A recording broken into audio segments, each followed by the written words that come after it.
High everyone welcome back to my new vlog. तो आज के आमार बेंगालोर सीरीजर डे 2। तो चलो व्लगटाके शुरू करा जाक। व्लग शुरू करार आगेई जेहेतु बेंगालोरे आमी हेल्थ चेकआपेर जोन्नो मणिपाल हस्पिटाले एसेछि, आगे हस्पिटालटा तोमादेर घुरे देखाई जे किरकम हस्पिटालटा कोथा दिये कि जाच्छे। तो एई होच्छे एकटा रोड हस्पिटालेर सामने जेखाने पार्किंगेर व्यवस्था रयेछे खूब भालो। और एइटा होच्छे पुरोटा होच्छे कैंटिन और चारपाश दिये रयेछे मणिपाल हस्पिटालेर रास्ता। तुमि बैक साइड दिয়েও আসতে পারো। এই যে বলছিলাম এই হচ্ছে ক্যান্টিন, এইখান থেকে শুরু করে এই পুরোটা কিন্তু ক্যান্টিন, অনেক বড় ক্যান্টিন। তো এই হলো হসপিটাল আর এই সামনের দিকটা এই জায়গাটা হচ্ছে এন্ট্রান্স গেট। ঠিক আছে, চলো এবার ঢোকা যাক হসপিটালে। আমি এই ভিডিওটা শ্যুট করেছি যখন, তখন প্রায় দুপুর বিকেল এই টাইমে আমি ঢুকেছিলাম হসপিটালে সকালবেলায়। আজকে আমার গ্যাস্ট্রো ডিপার্টমেন্টে ডক্টরের সাথে অ্যাপয়েন্টমেন্ট ছিল। কালকে ডক্টর দেখানোর পর ডক্টর টেস্ট দিয়েছিল কিছু, তো এন্ডোস্কোপি করতে হয়েছে আজকে সকালে এসে। তো ওইটা করার পর ডক্টরের অ্যাপয়েন্টমেন্ট পেতে অনেকটা লেট হয়ে গেছিলো। ডক্টর ওটিতে ঢুকেছিল, তার জন্য আমি বাইরে এসে একটু ঘুরে দেখাচ্ছিলাম। এই হলো এন্ট্রান্স গেট, ভেতরে কিন্তু ভিডিও অ্যালাউ করে না। তো তারই মাঝে বাবাও ডাক্তার দেখিয়ে নিয়েছিলেন একজন কার্ডিওলজিস্টকে। ইনি জুনিয়র ডাক্তার যিনি বাবার রিপোর্টগুলো দেখছে, যেগুলো কলকাতার অ্যাপোলো থেকে করা হয়েছে। এখানে কিন্তু এমন না যে তোমার রিপোর্ট বাইরে থেকে করেছে বলে তোমার দেখবে না, এটা আগে শুনেছিলাম, বাট এখানে এসে সেটা পুরো ভুল ধারণা। তোমার রিপোর্ট দেখবে যদি সেটা রিসেন্ট হয়। আর রিপোর্ট ছাড়া কোনো ডাক্তারই কোনো মেডিসিন প্রেসক্রাইব করে না এখানে, সে যাই হয়ে যাক না কেন, কোনো ওষুধই লেখে না। আগে তোমার সব টেস্ট হবে তারপরে। আর এটা হলো ফার্স্ট ফ্লোর থেকে ভিউটা। তারপর ওখান থেকে বেরিয়ে আমাদের খিদে পেয়ে গেছিলো, তাই লাঞ্চ করতে এসছি আমরা ওই মণিপাল হসপিটালেরই ক্যান্টিনে। আগের দিন এসছিলাম কিন্তু তখন আমাদের ওই ইডলি সাম্বার এইগুলো সব শেষ হয়ে গেছিলো, ভাত ঠাত এইসব ছিল। কিন্তু আমরা প্রথম দিন এসছিলাম, তাই আমরা ওই ভাত ঠাত খাবো না, ইডলিই খাবো, তার জন্য তখন পাইনি বলে অন্য জায়গায় চলে গেছিলাম। আজকে দেখছি আজকে ইডলি ধোসা সবই আছে, সাথে কফিও খাবো। তো এই হলো পুরো বসার জায়গাটা, অনেক বড় ক্যান্টিন, ভেতরেও আছে অনেকটা। এই যে চলে এসছে আমার মশলা ধোসা আর বাবার ইডলি। মশলা ধোসাটা নিয়েছে 65 টাকা আর ইডলি 2 পিস নিয়েছে 40 টাকা, যেটা একদমই রিজনেবল। আর তার সাথে কফিও নিয়েছিলাম। লাঞ্চ কমপ্লিট করে আমরা গ্যাস্ট্রো ডিপার্টমেন্টের সামনে ওয়েট করছিলাম। আমার এন্ডোস্কোপির রিপোর্ট এখনও আসেনি। সাধারণত 1-2 ঘন্টার মধ্যে এরা সব রিপোর্ট দিয়ে দেয়, সে যত বড় টেস্টই হোক না কেন। বাট টেকনিক্যাল প্রবলেমের জন্য অসুবিধা হয়েছিল, তার জন্য ওয়েট করতে হয়েছিল। ওখান থেকে আমরা আবার আমার স্পাইনের ডক্টরের কাছে এসছিলাম। আজকে লাস্ট কথাবার্তা বলে একদম সব বুঝে শুনে যাব, কারণ কালকেই আমাদের ফ্লাইট বাড়ি যাওয়ার।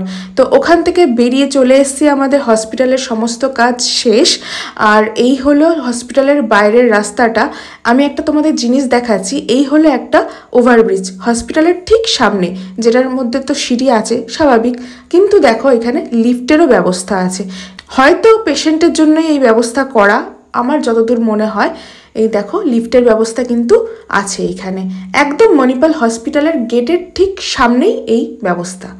খুবই সুন্দর লাগলো ব্যবস্থাটা দেখে। এই হলো হসপিটাল। ওখান থেকে বেরিয়ে আমাদের হোটেল যাওয়ার পথে একটু খিদে পাচ্ছিল, তাই টিফিন করতে আমরা এসেছি কাঞ্চানস বলে একটা ক্যাফেতে। এটা একটা কিন্তু ভেজ ক্যাফে, যেখানে আমি চাউমিন অর্ডার দিয়েছিলাম, মানে নুডলস, যেটা নিয়েছিল হচ্ছে 70 টাকা। আর হচ্ছিল বাবা ইডলি খেয়েছে প্লেন, যেটা 50 টাকা নিয়েছিল। এই হলো বাবা ফোনে কথা বলছে। তো ওখান থেকে তো আমরা হোটেলে গিয়ে ফ্রেশ হয়েছি, রেস্ট নিয়েছি, চা টা খেয়ে। তারপরে আমরা ডিনারের জন্য, আগের দিনের ব্লগে তোমরা দেখবে যে আমি একটা বলেছিলাম যেখানে একটা বাঙালি বাজার আছে। ওই মণিপাল হসপিটাল থেকে বেরিয়ে একটুখানি বাঁদিকে গিয়ে যে অপোজিটের যে গলিটা, ওই গলিটাতেই আজকে এসছি এই বাঙালি ভাত খাবো বলে। কেননা এই কদিন আমি ইডলি ধোসা খেয়ে খেয়ে মনে হচ্ছে কিছুই খাইনি, একটু পরে খিদে পেয়ে যাচ্ছে। ভেতো বাঙালি হলে যা হয় আর কি, ভাত পেটে না পড়লে মনে হয় যে খাবার কমপ্লিট হয়নি। তো সেখানে আমরা একটা বাঙালি ভাতের হোটেল পেয়েছি। একটাই দেখলাম ভালো আছে, তাছাড়াও ভালো বলেছি আমি, 3-4টে তোমরা পেয়ে যাবে এমনি। কিন্তু এই যে আন্ডারগ্রাউন্ডের যে হোটেলটা দেখবে, আমি তোমাদের নাম আমি লিখে দেবো কোথাও এইখানে স্ক্রিনে। আর আমি তোমাদের এই চার্টটাও দিয়ে দেবো কত কি দাম সব খাবারের। তো এই হলো সেই দোকানটা যেখানে আমার তুলনামূলক ভালো লেগেছে। আমরা ছিলাম ঋদ্ধি গেস্ট হাউস, আগের দিনের ব্লগে যেটা তোমাদের সাথে শেয়ার করেছিলাম। তো ওই হোটেলেও কিন্তু খাবারের ব্যবস্থা আছে, তুমি চাইলে ওখানেও খেতে পারো, কিন্তু ওখানে ওখানকার খাবারের দাম হাই, মানে ভেজ থালি 90 টাকা, আর এত জঘন্য খাবার, মানে মুখে তোলার মতো না। কিন্তু এই হোটেলটায় খেয়ে দেখলাম, ভালোই লাগলো খেতে। এখানকার মানে সবজি টবজিগুলো ভালো। আমি ভাতটা চেঞ্জ করে নিলাম, কারণ আমি চিকেন থালি অর্ডার দিয়েছিলাম আর ডালটা দিয়েছিলাম আমার ভাতের মধ্যে, ওর জন্য। তো খাবার ছিল ভালো। এই হলো আমার চিকেন থালি। তো খাওয়া দাওয়া শেষে হোটেল গিয়ে একদম শুয়ে পড়বো, ঘুমিয়ে পড়বো, কেননা পরের দিন আমরা বাড়ি যাব। আমাদের চেক আউট হচ্ছে 11:30টার সময়। তো আমি একটা কোল্ড ড্রিঙ্কস নিয়ে গিয়ে খেয়ে এখন ঘুমিয়ে পড়বো। তো আজকে নেক্সট ডে, আজকে আমরা বাড়ি যাব। সকাল সকাল আমি ঘুম থেকে উঠে স্নান করে রেডি হয়ে গেছি। এখন যাব খেতে কাঞ্চনসে। এখানে প্লেন ইডলি যেটা 2 পিস দেয় সেটা নিয়েছিল 30 টাকা, রাভা ইডলি যেটা সিঙ্গেল পিস ওটা নিয়েছিল 40 টাকার। আমি খেয়েছি মশলা ধোসা যেটা নিয়েছিল 70 টাকা। খাওয়ার কোয়ালিটি খুবই ভালো। মণিপাল হসপিটালের একদম অপোজিটের গলিতে একটুখানি গিয়ে ডান দিকেই দেখবে এই দোকানটা। তো খাওয়া দাওয়া কমপ্লিট করে হোটেলে গিয়ে রেডি হয়ে আমরা এখন বেরিয়ে পড়েছি এয়ারপোর্টের জন্য। আমাদের গাড়ি কিন্তু এয়ারপোর্ট যাওয়ার জন্য হোটেলে বললেই ওরা ঠিক করে দেয়। 1200 কি 1300 টাকা লেগেছিল আমাদের হোটেল থেকে এয়ারপোর্টে যেতে। যেদিন আমরা এসছিলাম এয়ারপোর্ট থেকে হোটেলে যেতে আমাদের 1500 টাকা লেগেছিল ট্যাক্সির ভাড়া, কেননা এয়ারপোর্টের ওখান থেকে আমরা নিজেরা বুক করেছিলাম। আর হোটেলের সাথে আগে কথা বলা থাকলে ওরাই কিন্তু গাড়ি ঠিক করে দেবে, এরকম 1200 টাকা কি 1300 টাকা নিয়েছিল আমাদের। তো গাড়ি একদম টাইমেই এসছিল। আর আমরাও যাচ্ছি এখন ব্যাঙ্গালোরের রাস্তা দিয়ে। মানে যেদিন এসছি সেদিন তো রাত ছিল, অন্যরকম দৃশ্য ছিল, আর আজকে একদম অন্যরকম দৃশ্য। কত বড় বড় বিল্ডিং, বাবারে, পুরো একদম মনে হচ্ছে সাজানো। আর ওই দূরে দেখো ওখানে হালকা করে পাহাড়ের রেখা দেখা যাচ্ছে। তো যাই হোক, কথা বলতে বলতে আমি ব্যাঙ্গালোর এয়ারপোর্টে ঢুকে গেছি। আর ব্যাঙ্গালোর এয়ারপোর্টে ঢোকার সাথে সাথে আমার মুখ দিয়ে ওয়াও কথাটা বেরিয়েছে, কেননা আর একটু গেলেই তোমরা দেখতে পারবে এখন তো কতটা সুন্দর। এই যে দেখো, এই সিনারিওটা দেখো, পুরো বেতের কাজ। পুরো ব্যাঙ্গালোর এয়ারপোর্টটাই বেতের ওপরই কাজ করা রয়েছে আমার মনে হয়। এই হলো এন্ট্রান্স গেট।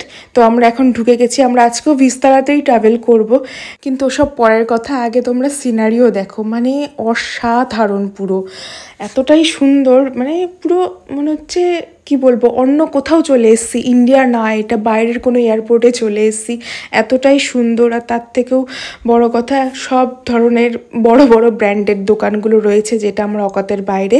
তো সোজা একদম পাশ কাটিয়ে বেরিয়ে যাব। বেরিয়ে গিয়ে দেখি এখানে সমস্ত সিটে, বসার সিটে এরকম চার্জিংয়ের ব্যবস্থা রয়েছে, খুব ভালো। এখানে আবার শুয়ে পড়ারও ব্যবস্থা রয়েছে, যেখানে আমি শুয়েই ছিলাম যতটা সময় ছিলাম। বেশিক্ষণ ওয়েট করতে হয়নি, একদম টাইমেই ছিল আজকে আমাদের ফ্লাইট। আগের দিন যেমন অনেকটা ডিলে করেছিল। আর এই হলো দেখো বাইরেটা, মানে এয়ারপোর্টের বাইরেটা। তো আমাদের ফ্লাইটটা ছিল একটু দূরে, যার জন্য বাস সার্ভিস আছে এখানে, ওরা বাসে করে নিয়ে যায় প্লেন অবধি। তো এখানে সেটাই যাচ্ছি। আমরা জায়গা পাইনি, ওর জন্য দাঁড়িয়েছিলাম, সবাই লাস্টে উঠেছিলাম বলে। তো ওই হলো ভিস্তারা আমাদের ফ্লাইট। তো ফ্লাইটে আমরা উঠে গেছি।